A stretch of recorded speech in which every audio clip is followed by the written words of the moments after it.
৮৮ সূরা গাশিয়া। রুকু ১ আয়াত ২৬ মাক্কি। দয়াময় মেহেরবান আল্লাহর নামে। হে নবী, তোমার নিকট কিয়ামতের বিবরণ এসে পৌঁছেছে কি? সেদিন অনেকের চেহারা হবে অবনত, ভীত সন্ত্রস্ত, ক্লান্ত ক্লিষ্ট।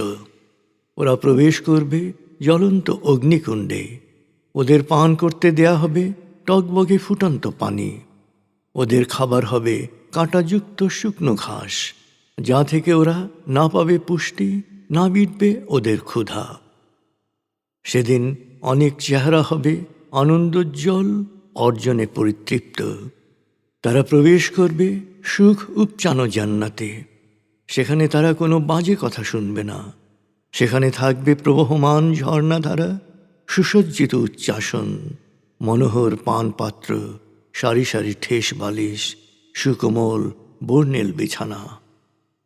কিয়ামত অস্বীকারীরা কি তাকায় না বৃষ্টিগর্ভা মেঘমালার দিকে, কিভাবে তা সৃষ্টি করা হয়েছে? ওরা কি তাকায় না আকাশের দিকে, কিভাবে তা সমুন্নত রাখা হয়েছে? এবং পর্বতমালার দিকে, কিভাবে তা সুদৃঢ় করা হয়েছে? এবং জমিনের দিকে, কিভাবে তা বিস্তৃত করা হয়েছে? অতএব হে নবী, তুমি ওদের উপদেশ দাও।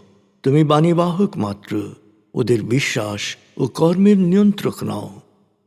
অবশ্যই যে বাণীকে উপেক্ষা করবে এবং সত্য অস্বীকার করবে, আল্লাহ তাকে কঠিন শাস্তি দেবেন।